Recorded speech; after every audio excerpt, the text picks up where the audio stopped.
정리하신 예수 사랑을 되신 하나님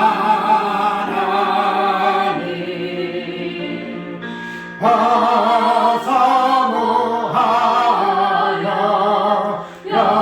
영원히 섬길 내 영광 되신 주로다. 화려한 동산 러상한 저 스모 아름답고 화려하나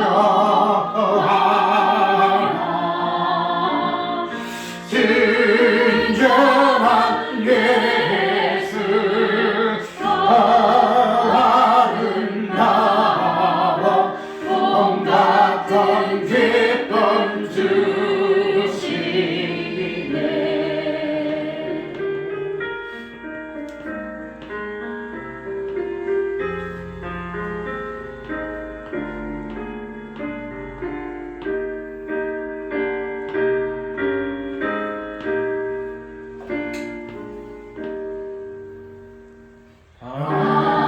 광명한 내와 몽명한 저 달빛 수많은 별들이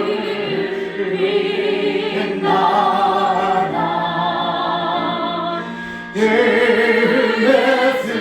예수님이 더 찬란하여 참 비교할 수 없도다.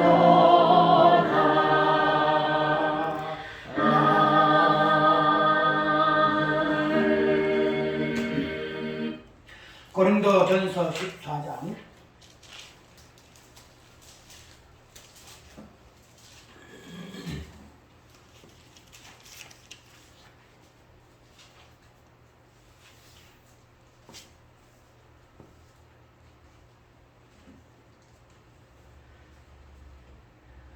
이걸 나중에 보고 고린도후서 8장을 봅시다. 고린도후서 8장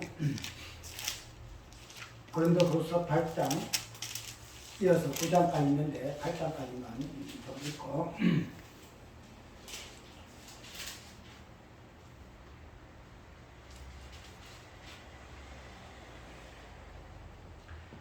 형제들 하나님 1절 형제들 하나님께서 마게도냐 교회들에게 주신 은혜를 우리가 너희에게 알게 하노니 한란의 많은 시련 가운데서 저희는 지는 기쁨과 극한 가난이 저희로 풍성한 연보를 넘치도록 하게 하였느니라.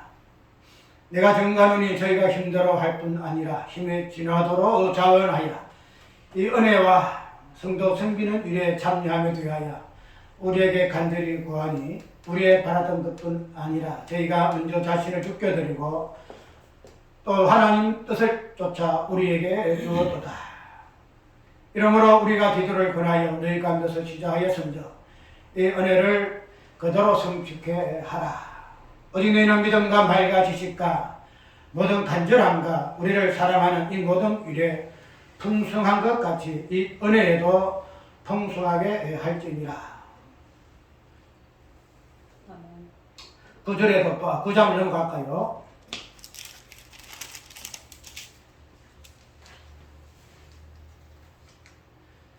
사실 봅니다. 마게도냐인들이 나와 함께 가서 너희의 준비치 아니한 것을 보면 너희는 고사하고 우리가 이미 있던 것에 부끄러움을 당할까 두려워하노라. 이러므로 내가 이 형제들로 먼저 내게 가서 너희의 전에 약속한 연보를 미리 준비케 하도록 경건한 것이 필요한 줄 생각하였노니 이렇게 준비하여야 참 연보답고 억지가 아니니라. 6절 읽습니다. 이것이 곧 적게 심는 자는 적게 거두고 많이 심는 자는 많이 거둔다 하는 말이로다.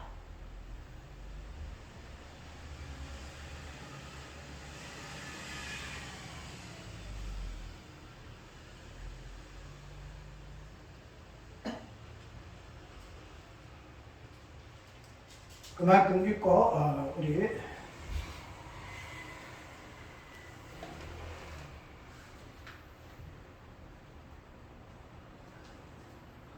오늘은 2장을 이제 마무리하는 그러한 내용인데, 우리가 잘 알고 있듯이 초대교회의 그 유무상통, 이건 내가 없이 교회에 다 같이 나눔으로 말미암아 공동체 그 생활적인 그 부분들을 우리가 한번 살펴볼 것이에요.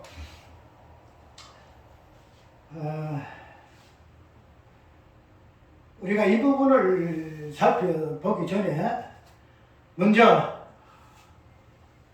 우리가 사도행전 교회라는 것은 본질적인 부분에서 어떤 의미에서 초대교회, 특별히 사도행전 교회가 기록이 되었는가 하는 이 부분들을 한번 살펴보아야 해요. 그래서 이 사도행전에서 말하고자 하는 그 교회의 그 본질적인 부분이 무엇인가 하는 부분을 봐야, 그 다음에 각 장과 각 권에서 각 절에서 나오는 그런 내용의 의미를 제대로 해석을 해낼 수가 있다는 거죠. 우리가 이 사도행전 2장을 통해서 우리가 성령께서 몸된 교회에 어떠한 말씀으로 선거했으며 어떻게 또 성령이 임하여서 그런 부분들이 사도들의 설교를 통하여 교회에 증거되어지고 있는 하는 그 부분들을 지금 보고 있지요. 그런 부분에서 이제 마지막으로 그러한 성령의 임하심으로 말미암아 사도들의 성령의 가르침을 또 따서 많은 성도들에게 말씀을 가르치는 그런 부분에서 일어나는 그 현상이 오늘 마지막 절에서 나오는 그러한 현상의 내용인 것을 우리가 볼 수가 있다는 거죠.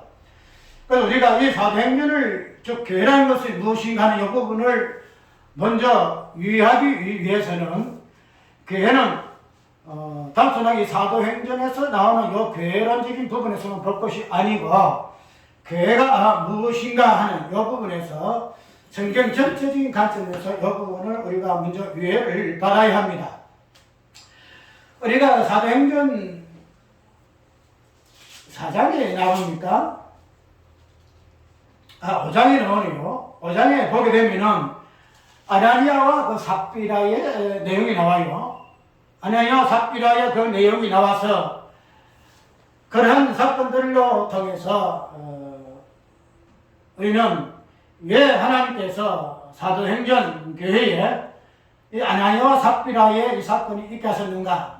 뭐 특별히 그냥 하나 사건적인 부분에서 우리가 이 부분을 이해할 수 있고 해석해낼 수 있겠지만도, 그러나 그런 부분들이 오늘 사도행전 교회에 그런 의미적인 관점에서 동일한 의미로서의 여호수아에 있는 내용으로 연결시켜 볼 것 같으면은 단순하게 아나니아와 삽비라가 초대교회에 그냥 사건적인 관점에서 우연히 생긴 것이 아니다라는 사실을 우리가 알 수가 있다는 거죠.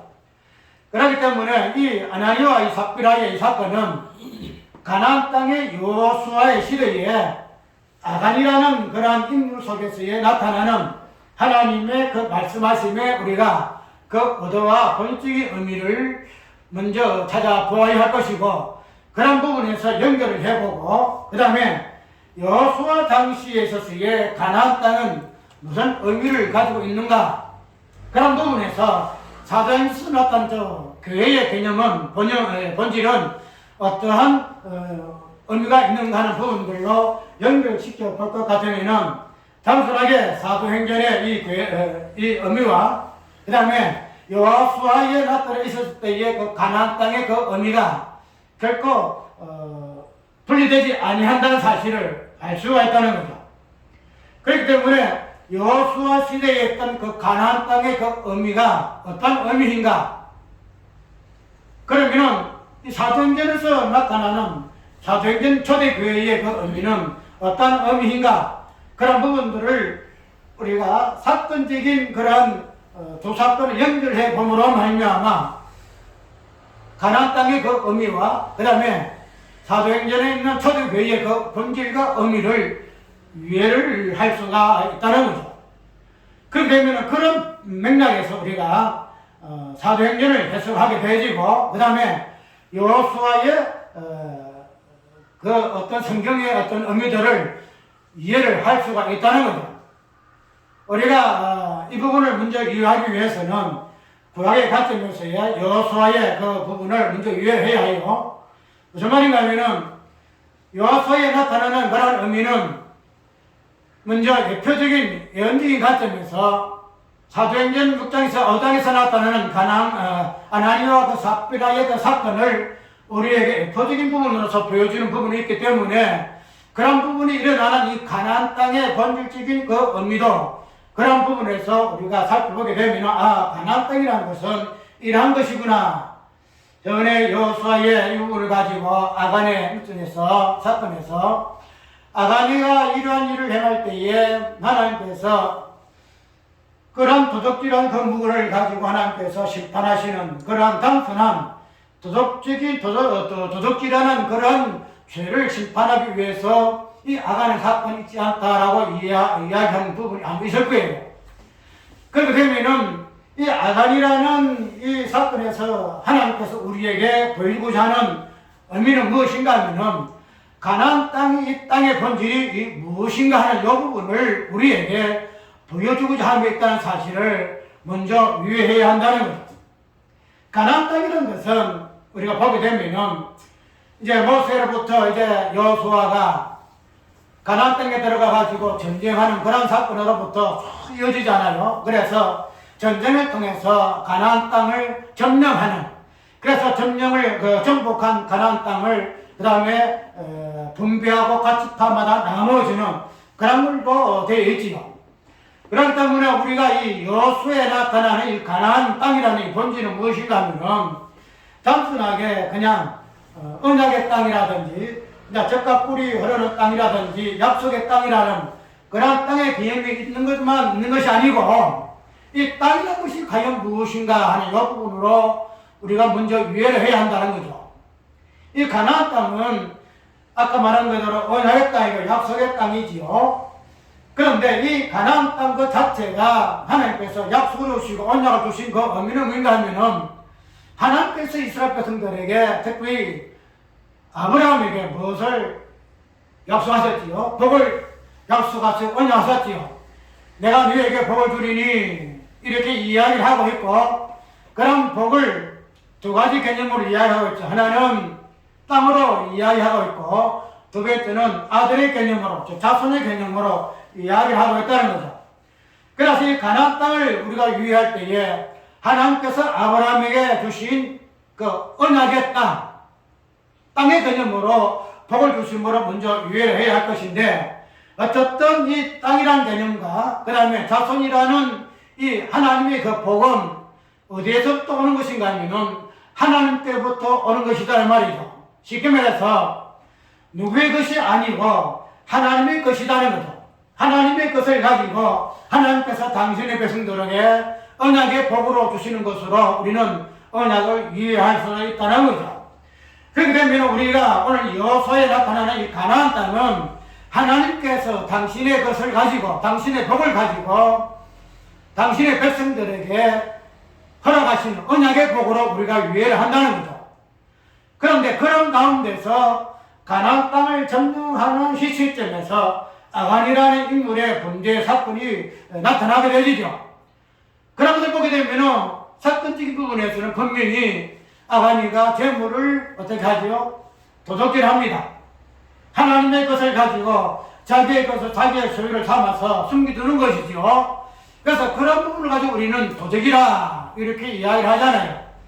우리가 이 도적이라는 이 부분을 보게 되게 되면은 도적은 누구의 것이에요? 도적은 어떤 행위에서 나타나는 개념입니까?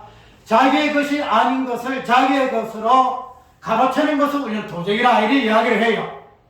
그렇게 되면은 이 가나안 땅에 있는 이 모든 것들은 우리가 누구의 것이다? 하나님의 것이라는 거죠. 하나님의 것.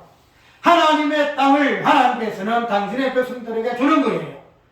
그래서 그런 가나안 땅의 이 모든 것들을 시작 관점에서 시작에서부터 이 아간이라는 인물이 가로채었다는 것은 어복이라든지 여투라든지 여러 가지 있잖아요. 그런 것들을 도둑질했다는 것은 그러한 그 물건 자체가 가나안 땅에 소유된 물건이라는 거죠. 그러면은 그러한 물품이라 할지라도 분명히 하나님의 것이라는 거죠. 그런데 이 하나님의 것을 도둑질하는 것으로 이 아간의 사건을 우리는 이해할 수 있다는 거죠. 그렇게 되면은 이런 도덕적인 관점이 아니고 하나님의 것을 도둑질하는 것으로 보게 되게 되면은 우리가 이 단순히 이 아간의 사건 그 자체를 왜 하나님이 이 아간을 그냥 돌려 쳐 죽였을까? 참 너무 심하지 아니하느냐? 이렇게 볼 수 없다는 거죠. 왜? 하나님의 것을 도둑질했으니 인간의 것을 도둑질해도 쉽게 말해 도둑질하지 말라 그러잖아요. 그러나 해도 율법을 어긴 죄로 죽음을 당할 수밖에 없는데 하나님의 것을 도둑질하고 어떻게 뭐가요? 살아남을 있을까? 이거는 당연한 이치잖아요. 그런 것처럼 우리가 아간이나 사건을 이해를 합니다. 그렇게 되면은 그러한 부분에서 우리는 아간의 사건을 이해할 것 같으면은 우리가 이 가나안 그 땅 자체를 하나님의 것이라 이렇게 이해를 합니다. 이 하나님의 것이라는 이 부분은 본질적인 부분에서는 하나님의 어떤 존재에서 하나님의 본질적인 부분에서 유출된 개념이 맞아요. 그런데 이 하나님의 것이라는 이 부분들이 우리 인간의 어떤 실제적인 사건에서 돌아오게 되게 되면은 하나님의 것이 아닌 것이 되어버려요. 무슨 말인가 하면은 우리가 하나님께서 천지를 창조하실 때에 분명히 첫 창조를 통해서 하나님의 주권은 계시게 되지요. 하나님께서 천지를 창조하셨다. 우리는 피조물이고 하나님께서 창조한 모든 만물은 하나님의 것이다. 그래서 창조의 그 주권을 창조의 계시를 통해서 우리가 이야기를 많이 해요. 그렇기 때문에 우리는 이 창조의 모든 것들을 하나님의 것이라 이렇게 계시받고 우리가 그렇게 고백을 한다는 거죠. 그래서 모든 만물 하나님의 것이에요. 그런데 우리가 이런 것들이 인간의 역사 속으로 들어오게 되게 되면은 이 하나님의 것이 묘하게 변질이 되어버려요. 변질이 되어가지고 이 세상을 우리는 누구의 것으로 이야기합니까? 이 세상을 하나님의 것으로 이야기하지 아니하고 이 사탄의 것으로 이야기를 많이 해요.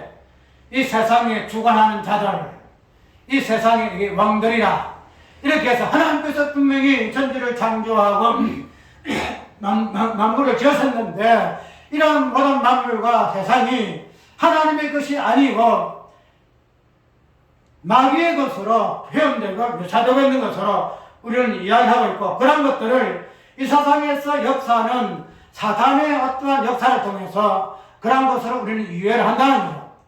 그렇기 때문에 하나님의 것이 하나님의 것이 아닌 것으로 변질되어져서나 그러나 하나님께서는 이런 것들을 이 세상 사람들은 하나님의 것이 아닌 것으로 알고 하나님의 창조자님을 그를 거역하고 그를 믿지 아니하고 고백하지 아니하나 그러나 하나님께서는 이런 것들을 당신의 것으로 언젠가는 다시 활용할 것으로 우리는 이해합니다.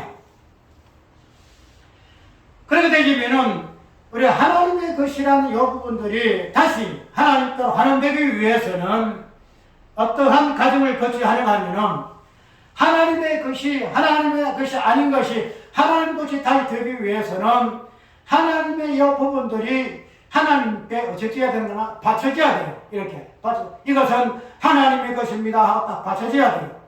그래야 하나님께서는 이게 내 것이구나 이렇게 다시 선포한다는 거죠. 그것을 보게 되면 그런 것들이 성경 전체의 흐름인데 우리가 이런 하나님의 어떤 부분을 가지고 도적질했다 하는 이 부분들을 표현하는 그 표현하는 문구가 어디에 있는가 하면은 말려게 보게 되면은 하나님께서 11조라는 그런 개념을 가지고 이야기하고 있잖아요. 하나님은 11조를 가지고 11조는 뭐 하다? 내 것이다. 이 이야기. 내 것이다. 그렇기 때문에 분명히 모든 것이 하나님의 것인데 하나님께서 당신의 것으로 다시 계시하고 선포하는 그 의미는 어떤 과정을 통해서 이것이 이야기할 수 있는가 하면은 하나님께서 바쳐진 물건을 통해서 당신은 당신의 것이라고 다시 선포할 수 있다는 것. 하나님의 것이라고 다시 선포하기 위해서는 하나님의 것으로 바쳐져야 한다는 것. 바쳐져야. 이런 부분들을 우리는 구약의 관점에서 보게 되면은 말라기에서 나오는 그 3장에서 무슨 제도? 11조 제도를 통해서 우리가 알 수가 있다는 거죠. 그렇기 때문에 우리가 이 가나안 땅의 이 아간의 이러한 부분도 하나님께서 여호수아의 이런 사건들을 통해서 그의 사역을 통해서 특별히 가나안 땅을 정복하는 것을 통해서 하나님께서 무엇을 말씀하고자 하시는가 하면은 가나안 땅 자체를 하나님께서는 어떻게 바친 물건으로 이해하고 싶다는 거죠. 이 가나안 땅은 너희들에게 복을 주노니 이것이 내 것인데 이 가나안 땅 자체가 하나님께 바쳐졌다는 거예요. 하나님께서 바쳐진 이 땅을 통해서 하나님께서는 당신의 것이라 당신의 것이라 말씀하시고 이 당신의 것을 어떻게 하신다? 당신의 백성에게 복으로 유업으로 주신다는 거죠. 그래서 이러한 가정을 통해서 하나님께서는 당신의 복을 당신의 그 언약의 약속을 당신의 백성들에게 줄 수가 있다는 거죠. 그렇기 때문에 우리는 구약이나 신약 그 전체가 무엇을 드러내고 선포하는가 하면은 하나님께 바친 물건이 과연 무엇인가? 하나님께 바친 물건이 과연 어떤 것인가? 그런 것들을 우리에게 계시하고 그 다음에 설명하고 그런 부분들을 성취의 부분들을 어떻게 성취가 되었는가 하는 부분들을 정하는 것으로 성경은 이루어지고 있다는 것. 왜냐하면 하나님의 것으로 바치진 물건들을 통해서 하나님은 어떻게 한다? 첫 창조석에서의 창조주의 어떤 뭐랄까요? 하나님의 그 권세, 창조주 하나님의 그 어떠함이 첫 창조와 더불어 재창조, 마지막 창조, 영원한 창조, 이런 창조를 통해서 하나님의 그 창조의 그 주권은 선포되어질 수 있기 때문에 우리는 이런 부분들이, 즉 하나님께 바침이라는 이 부분들이 어떻게 성경의 구약에서 그 다음에 신약의 예수 그리스도를 통해서 이 부분들이 어떻게 성취가 되어지고 하나님께 바침바 되어졌는가 하는 부분들을 보여주는 내용으로 되어 있다고 우리는 이해를 해야 한다는 거예요.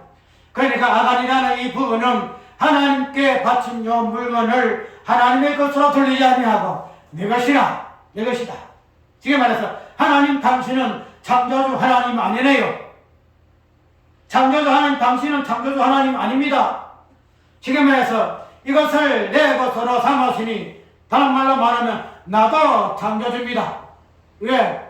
창조주의 물건을 제 것으로 도둑질 했으니 그 창조의 물건을 통해서 도둑질 한 자가 어떻게 됩니까? 나도 똑같이 창조주가 된다는 거죠. 그런 의미에서 하나님께서 이 아간의 죄를 단순히 윤리적인 도덕적인 관점에서의 부분을 보지 아니하시고 하나님께 당신의 주권을 도둑질 받는 이 부분에서 아간을 돌려 쳐줄 수밖에 없음을 우리가 충분히 이해할 수 있는 요건이다 이 말이죠. 그런 것들에서 우리가 여호수아를 보게 되어지고 그 다음에 가나안 땅을 이해해 되어지고 가나안 땅의 본질이 하나님 앞에 바치진 물건이라는 관점에서 이해를 하게 되어질 것 같으면은 오늘 사도행전에서 나타나는 즉 사도행전이라는 이 교회론적인 본질적인 부분을 보게 되게 되면은 이 부분도 동일하게 교회란 것이 과연 무엇인가 하는 부분은 무엇이다? 하나님께 바친 물건이가 하는 거죠. 하나님께 바친 물건. 하나님께 바친 물건이라는 관점에서 교회를 이해를 하게 되어지고 교회의 본질을 깨닫게 되어져야 한다는 거죠. 그렇기 때문에 이 사도행전에 나타난 모든 사건과 개념들은 무엇을 의미하는가 하면 하나님께 바친 물건은 과연 무엇인가? 그런 부분에서 우리가 사도행전에 나타나는 모든 이적과 역사와 표적들과 그 다음에 인물들과 또 사도들의 그 가르침의 그 내용들을 이해해야 한다는 거죠. 그렇게 하게 되면은 우리가 아까 이야기하도록 이 받침무근이라는 요 자체는 첫 창조에서부터 언제까지 새로운 창조에까지 이어진다는 거죠. 그래서 새 창조는 말미암아서 이 부분들이 받침물건이 무엇인가 하는 부분들이 무엇인가 정의가 되어지고 그로 인해서 하나님의 주권이 선포되어진다는 것인데 그런 부분을 우리가 성경을 보게 되어지게 되면은 우리는 이 사도행전에 나타나는 특별히 오늘 유무상통하는 이 부분들을 통해서 단순하게 초대교회에 그냥 성령이 충만하니까 막 그렇게 그냥 뭐라 할까요? 성령이 충만하니 이건 내 것이 없으니 우리가 그렇게 유무상통해서 할 수 있는 것은 당연하지 아니하느냐 이렇게 이해만 하고 아이고 우리가 그것은 하나의 어떤 비전이요 하나의 유토피아니까 그렇게 되기를 우리가 어떻게 해줘야 한다라고만 생각해서는 안 된다는 거죠.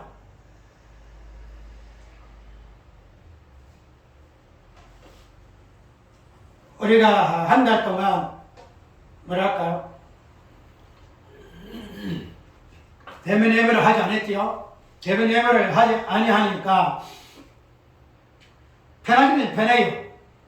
왜 목사들은 설교 준비하려고 하면 뭐 실험해야 되는데 편하기는 편해요. 그냥 묵상만 하고 이런 식으로 보내니까 편하기는 편한데 우리가 이런 부분들을 가지고 생각을 많이 했어요. 무슨 생각을 많이 했는가 하면은 우리가 코로나로 인해서 예배를 드리지 아니한다.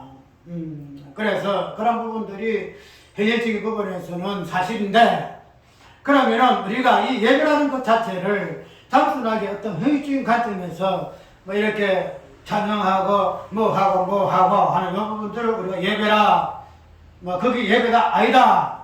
영적 예배는 우리의 삶의 예배다. 그런 부분으로 우리가 이해를 하게 되게 되면은 뭐 일주일 동안 모여가지고 이렇게 순서에 따라서 예배하는 것들이 무슨 의미가 있나 그런 부분들을 우리가 예배의 본적인 부분을 보게 되실 것 같으면은 그게 맞아요. 그게 맞는데 그렇게 생각함으로 인해서 우리가 형식적인 이 예배를 하지 아니해요. 그래서 이 예배라는 형식에서 자유로웠던 것은 사실인데 그런데 우리가 그렇게 함으로 인해서 예배를 하지 아니해서 우리가 다양한 어떤 삶 속에서 우리가 예배의 어떤 부분들을 표출을 해내잖아요. 그런데 그런 부분에서 우리가 이러한 모여서 하는 공동의 어떠한 예배 의식에 의한 예배는 아닌다 할지라도 각자의 그 나름 속에서 가정에서 아니면 교회 내에서 예배의 어떤 의미를 드러내는데 그래서 찬양도 있을 것이고 그 다음에 기도도 있을 것이고 그 다음에 말씀도 있을 거다 이 말이죠. 그런데 우리가 이 예배의 형태에서 제일 중요한 것이 무엇인가 하면은 말씀이다 이 말이죠. 그래서 오늘 우리가 사도행전 2장 42절을 보게 되면은 사도의 가르침을 받아 이렇게 이야기하잖아요. 사도의 가르침을 받아서 초대교회도 예배했다는 사실 우리가 충분히 이해할 수 있는 부분인데 그런데 이 사도의 가르침이라는 것은 무엇을 의미하는가 하면은 오늘 본문을 보게 되는 말씀이다. 말씀을 통해서 우리가 가르침을 받고 말씀이 의미를 통해서 우리는 내 신앙의 어떤 부분들을 하나하나 점검을 해나간다는 거죠.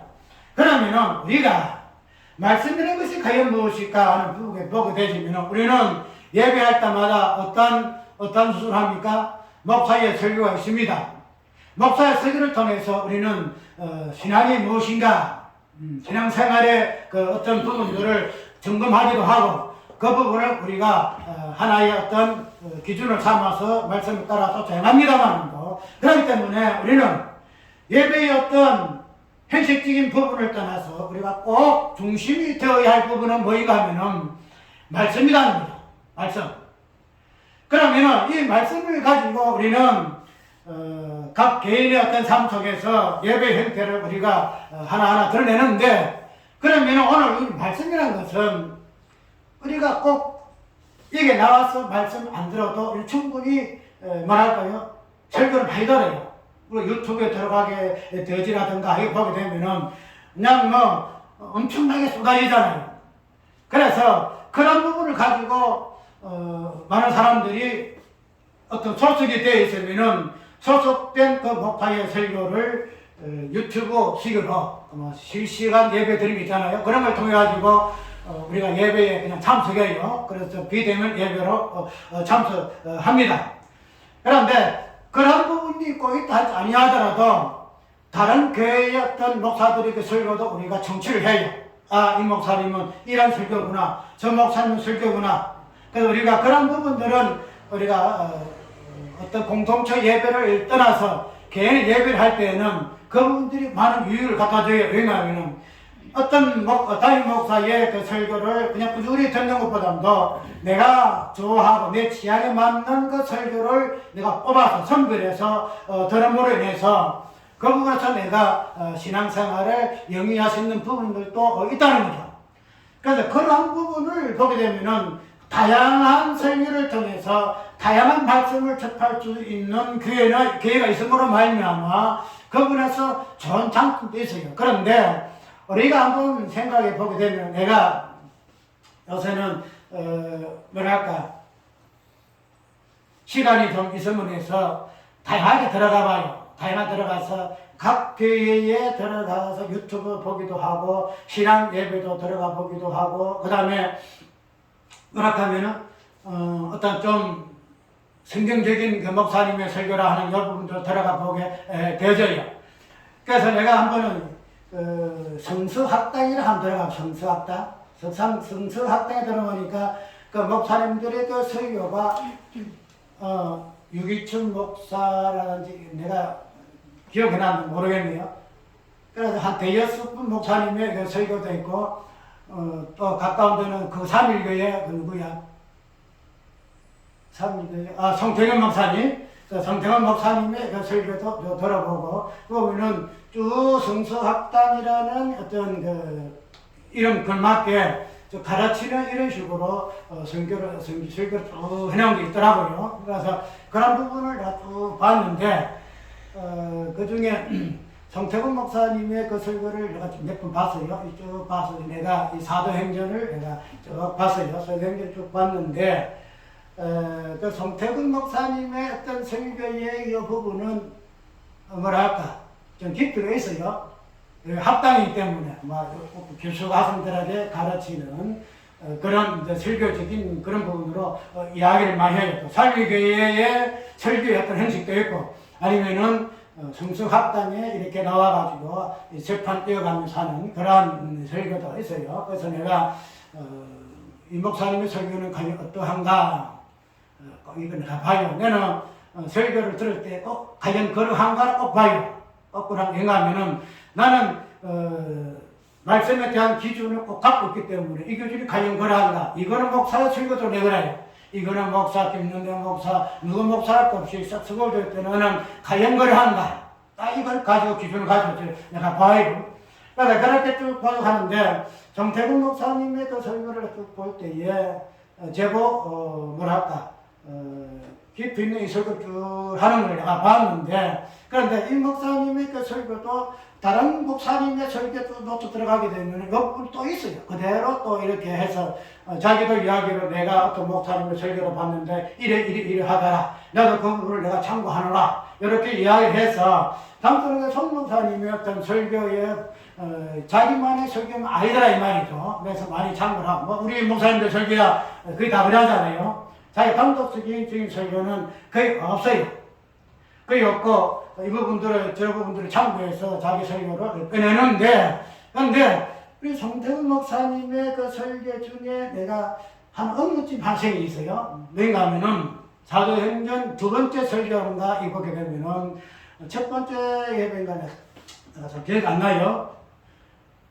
내가 이 유튜브 올라가게 되면은 몰라 그쪽에 관계된 사람들이 물론 있을는지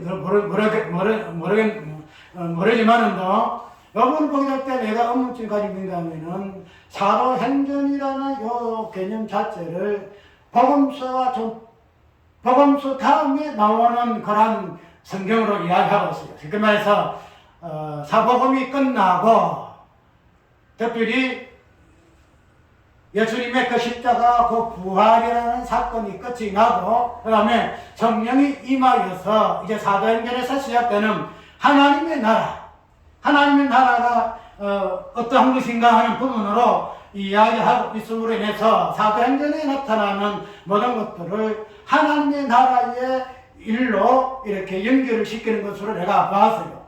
그래서 성경 맞잖아. 하나님의 나라는 복음서의 주제이기 때문에 예수님의 천국이 무엇인가, 하나님의 나라가 무엇인가 분명히 이야기를 하고 있다는 거죠. 그런데 이 사도행전에서 나타나는 이 하나님의 나라의 그 개념을 복음서와 연결해 끊으시면 절대 아니 돼요. 연결을 끊으세요. 그건 무슨 말인가 하면은 그 목사님의 어떤 설명 중에 사도행전 저 신앙인의 이제 어떤 비전 나아가는 그 길이 십자가와 부활에서만 그쳐서는 안 된다. 이 부분을 이야기를 하더라고요. 십자가와 부활이 다가 아니다.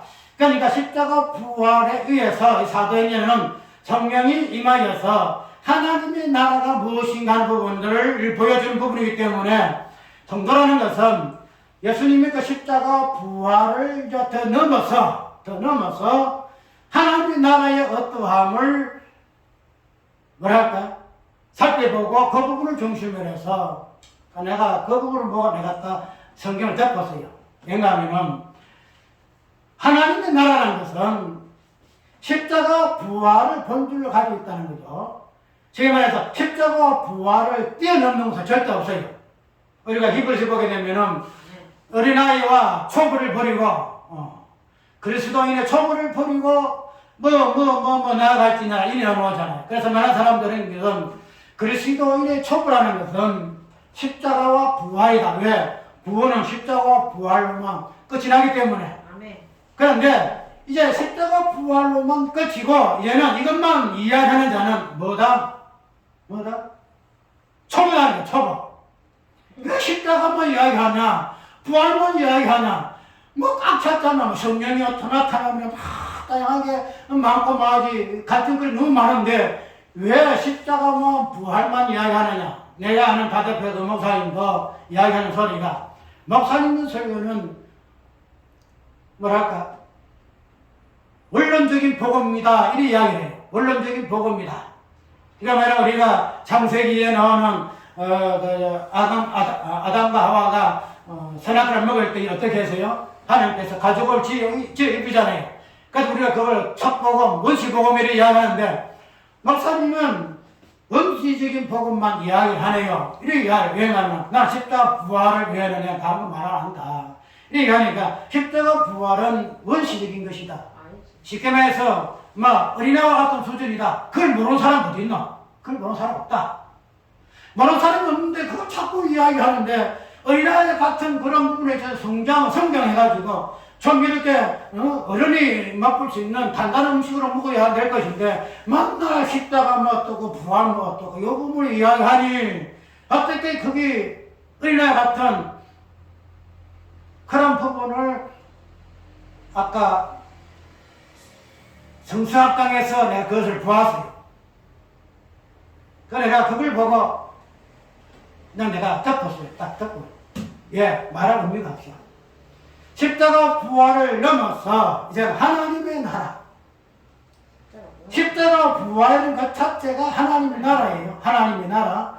십자가 부활을 빼놓고 하나님의 나라가 의미가 없다는 거죠.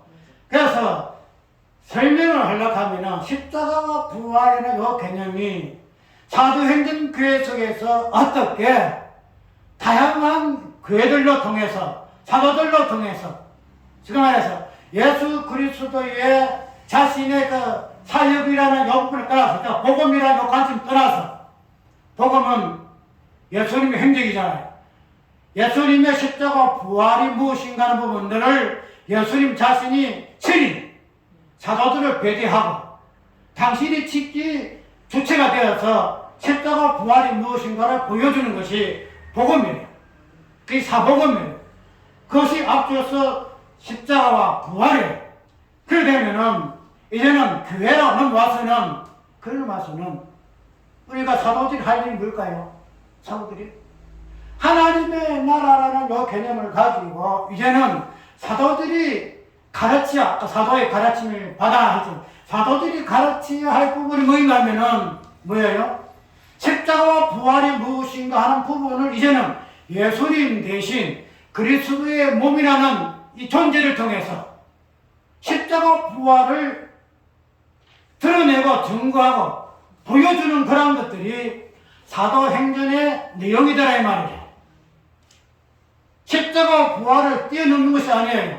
그것을 이제는 거쳐서 하나의 과정으로 거쳐서 십자가 부활은 초보니까 이 초보를 이제 거쳐서 이제 완전한 데 나아가야 될 것이다. 이런 부분을 해가지고 십자가 부활을 제껴놓고 하나님 나라에서의 다른 의미로서 이 부분을 보게 되면은 결코 아예 다른 복음이란 말이에요. 그래서 그런 부분을 보게 되면은 과연 우리가 성수학당이라는 많은 학생들이 아멘 아멘 하고 참 조리 있게 가르치고 논리적으로 가르치고 헬라 히브리를 섞어서 그 의미가 무엇인가 하는 부분을 통해서 많은 것들을 기쁘게 가르치는 부분을 가지고 참 좋아하는 것들을 보고 진짜 그렇구나 좋아하구나 하는데 그러나 그러한 부분에서 우리가 알게 모르는 그 알맹이를 보게 그 본질을 보게 되면은 우리는 다 몰라요.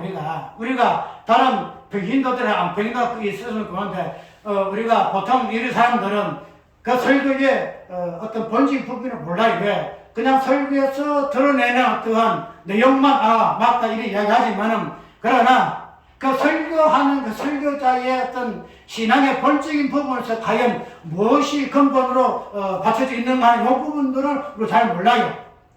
그런데 그 부분을 기본적으로 아는 것은 뭔가 하면은 그 부분에서 십자가와 부활을 어떻게 이해를 하는가 하는 이 부분만 깊이 있게 이해한다 할 것 같으면은 설교도 그런 부분으로 나와요.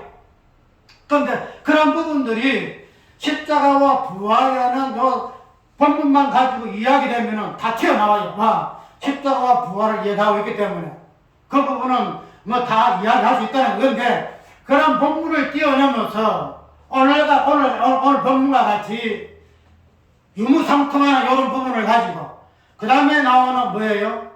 아나니와 삽비라 하는 이 부분들을 가지고서는 십자가와 부활이라는 이 부분들을 이야기를 못한다는 거죠.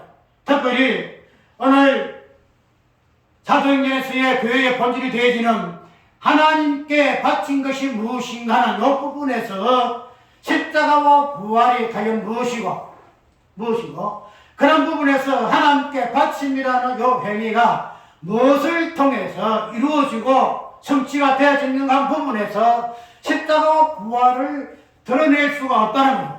드러내지 못한다는 거예요. 왜?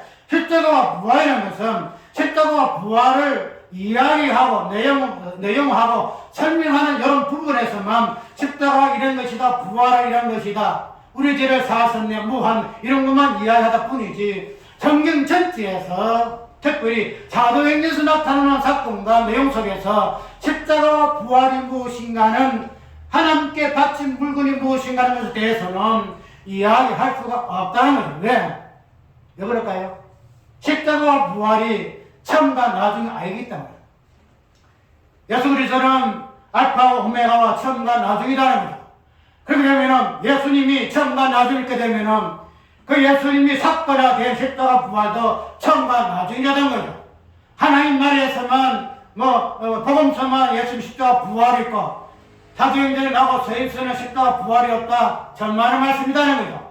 그래서 그러한 부분을 가지고 많은 자들이 성서학당에서 임 목사님, 그 목사님 아닌 성서학당을 떠나서 많은 교회에서 유명한 목사님들의 설교 우리가 그 명성교회라든지 설교 다 보거든요. 다 봐요.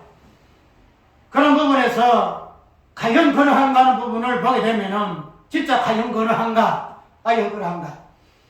그래서 이런 부분을 댓글로 올리게 되면은 댓글이 딱 중단돼요. 성서학당에 아니면은 내가 3일 교회인가 댓글을 딱 올린 것 같은데 댓글을 더 이상 못 올리겠더라고요. 다 끊어더라고요. 그래서 이런 부분을 보게 되면은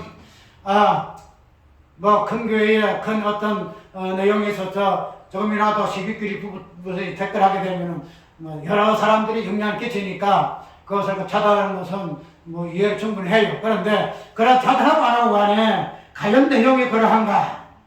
그래서 사도행전에서는 복음을 뛰어넘어서 십자가 부활을 뛰어넘어서 하나님 나라가 무엇인가 하는 부분에 대해서 성도가 그런 부분에 있어서 아니다.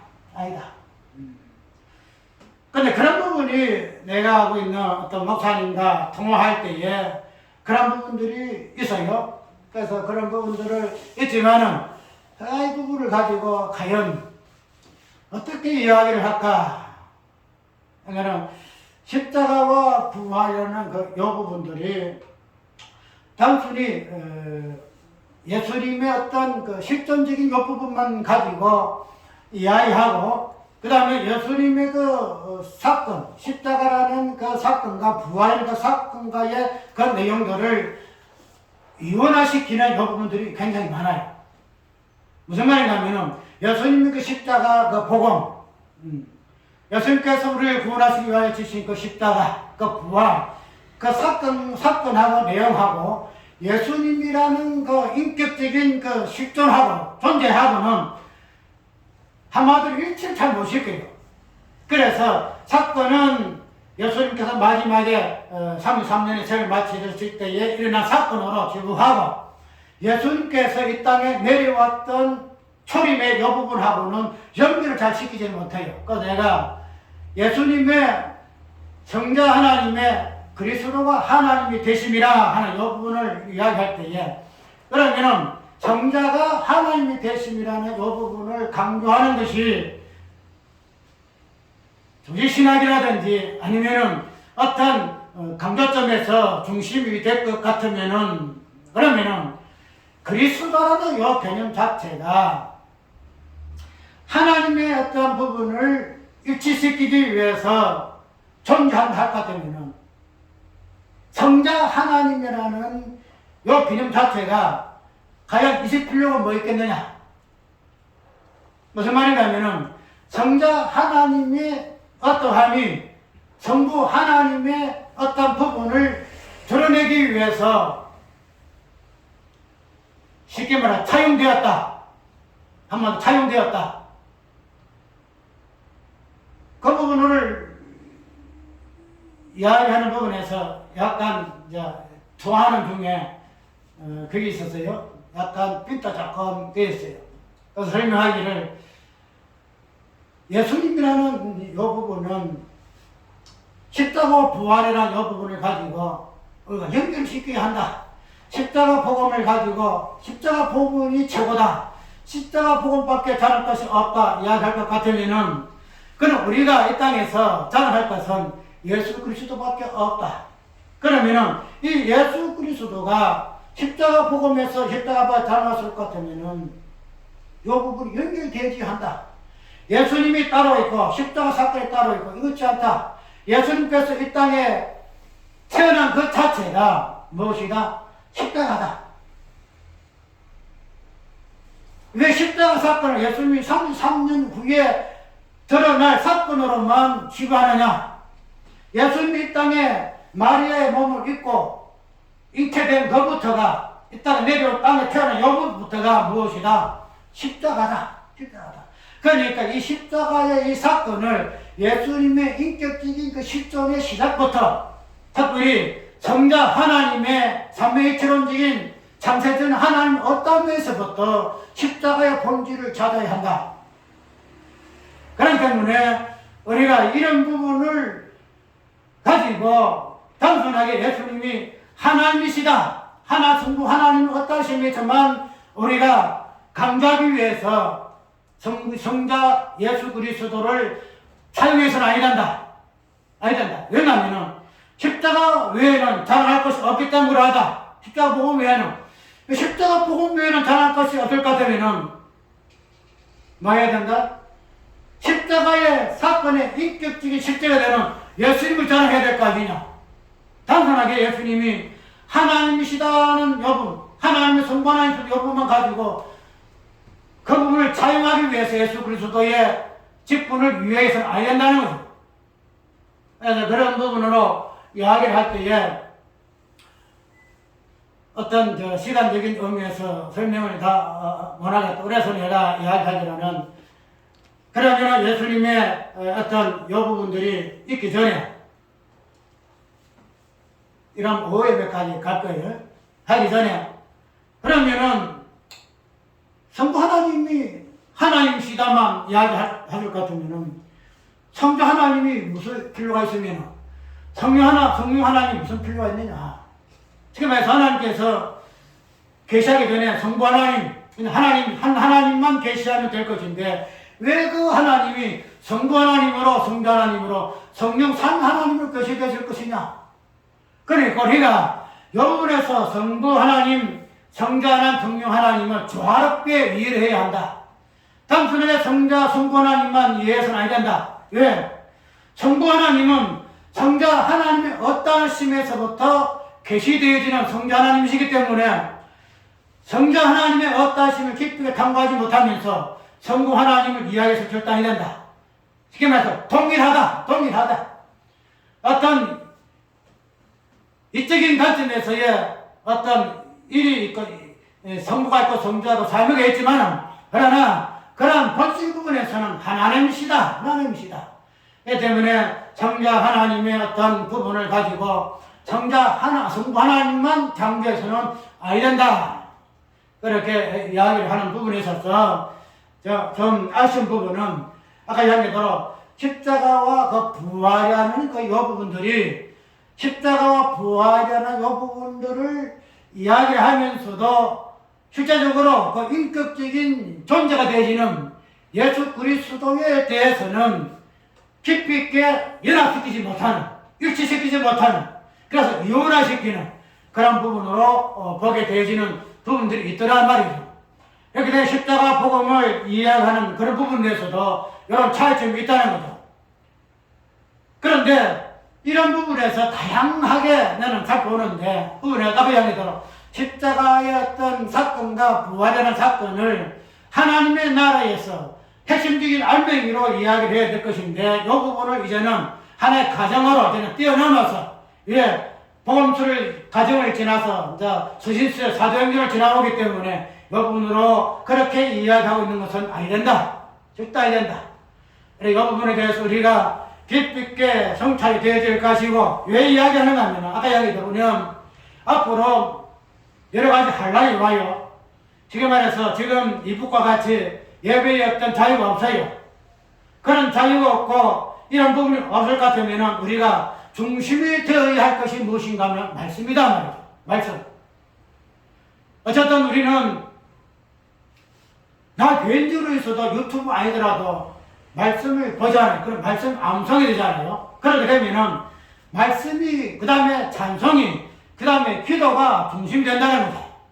그래서 사도의 가르침에 따라서 떡을 떼며 그 다음에 같이 모이고 교제하며 그 다음에 기도하며 사실 이제 분명히 나오잖아요. 그래서 사도의 가르침은 교제하고 떡을 떼고 기도하고 그런 내용이 나타나는데 이것이 무엇으로? 말씀의 다양성이에요. 말씀의 다양성. 그러면은 이런 다양성을 가지고 우리가 앞으로 개인적으로 카타콤이라는 이런 것을 가지고 우리가 신앙생활 해야 할 것인데 우리가 앞으로 그런 환란이 아니더라도 이런 질병이 와도 예배 못 드리잖아요. 그렇게 되면은 우리가 꼭 가지고 있어야 할 것이 뭐인가 하면은 말씀이에요.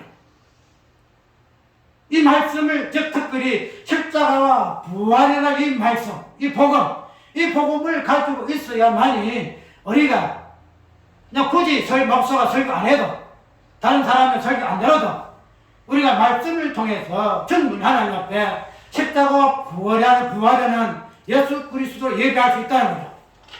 근데 그런 부분이 없이 아까 이야기대로 단순하게 십자가와 부활이 빠진 거요? 안고 빠진 찐빵이란 말이죠. 그걸 빠진 그런 빵을 먹어서 무슨 맛을 먹을까 이 말이에요.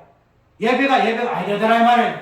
그래서 앞으로 우리 앞으로 신앙의 연안에서 여정에서 분명히 한란과 핍박이 있을 거예요. 그렇게 되면 이런 공익적인 이 예배 없을 거예요. 그래서 토굴에서 아니면 핍박 가운데서 혼자 여러의 신앙생활 하여야 할 그런 시점이 온다. 그렇게 되면 그런 부분에서 꼭 가지고 준비해야 할 것이 무엇인가 하면은 말씀이다 말이죠. 말씀. 십자가 부활이라는 말씀이에요. 이 부분이 없이는 앞으로 말씀을 가지고 비대면 예배한다 할지라도 하나님이 받아주시는 예배를 드릴 수가 없다는 거죠. 중요한 거예요. 이거는 꼭 우리가 깊이 있게 맹심하고 과연 내가 가지고 있는 말씀이 십자가 부활하는 예수 그리스도를 증거하는 복음인가 말씀인가 하는 부분을 깊이 있게 많은 사람들의 목사의 설교를 들을 때마다 과연 그러한가 하고 분석을 해봐요. 과연 이 목사님의 설교에서 십자가와 부활이 나타나는가. 그렇게 하게 되면은 그런 부분들을 통해서 우리가 십자가 부활이라는 복음의 기설을 통해서 앞으로 어떤 환란 가운데 있을지라도 충분히 대처할 수 있는 믿음의 신앙생활 할 수 있다는 사실을 우리가 기억해야 합니다. 이제 이어서 오후 예배 할 것인데 이제 이 부분들을 본질 부분에서 사도행전에서 나타나는 11조 그 개념이 어떻게 성취가 되어지고 있는가.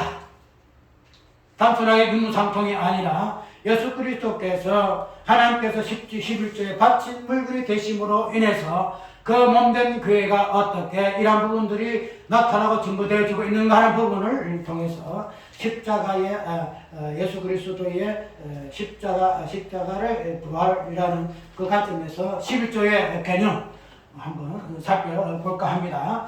참석합시다.